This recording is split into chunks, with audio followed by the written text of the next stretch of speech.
Hi, this is the S Complexes channel. I am CS, and today I'll be talking about markers. A marker is an entity which a lot of people like to use while doing commands. You can summon it with /summon, but when you do, it doesn't look like there's anything there. This can be confusing.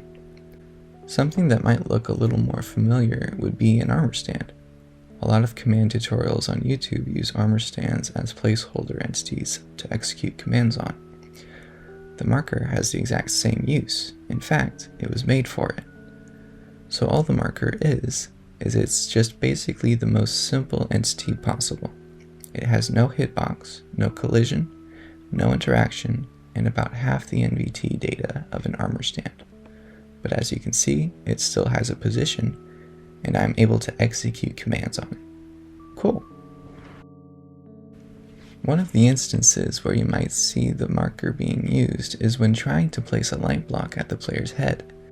It's easy to keep entities together, or move a group of blocks, but it can be tricky to first learn how to keep a block attached to an entity, especially one like a player that can potentially move at incredible speeds.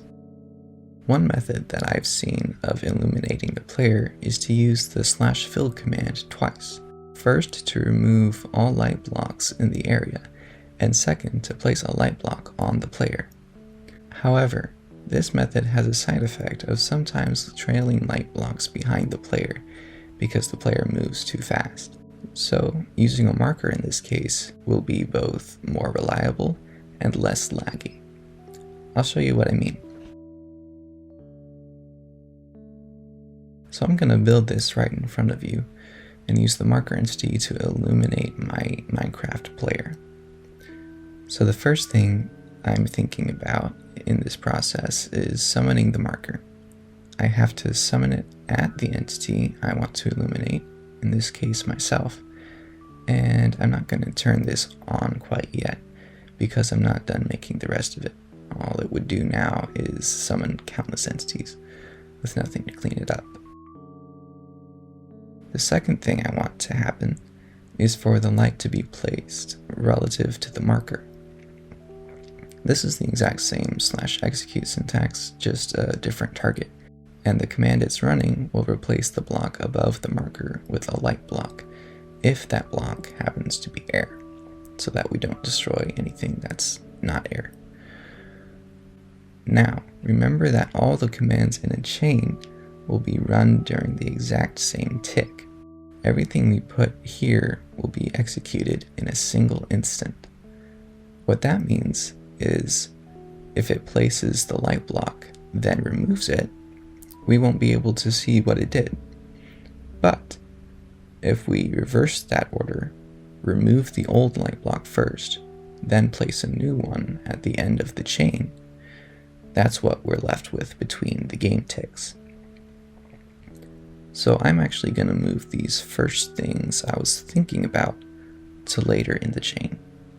So now the third thing I'm thinking about needs to be the first thing that happens, which is removing the light block.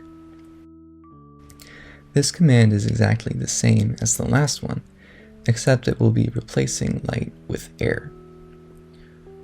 Fourth and finally, I want to just remove the old marker entity. So, conceptually, the process is very neatly tied up. Summon entity, place block, remove block, kill entity. But, because we want to be able to see it when the light block is there, we have to shift it over. Remove block, kill entity, summon entity, place block. And the reason this doesn't trail any light blocks, even though I'm moving super fast, is because the marker entity stays with the light block that's placed until they're both removed. So even though the player is traveling at insane speeds, the marker stays behind and cleans up after itself every single time, guaranteed. If you wanted to, you could use any other entity to do the same thing, whether it's an armor stand or a chicken or a cat, whatever.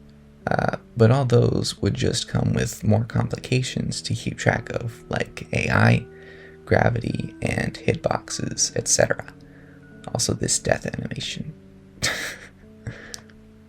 The real benefit of the marker is that it is the simplest possible entity, and that makes it the easiest one to use for Minecraft commands like this.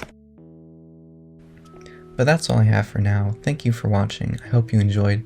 Most of all, I hope you learned something about the marker entity. This is the S Complexus channel, and I am CS saying over and out.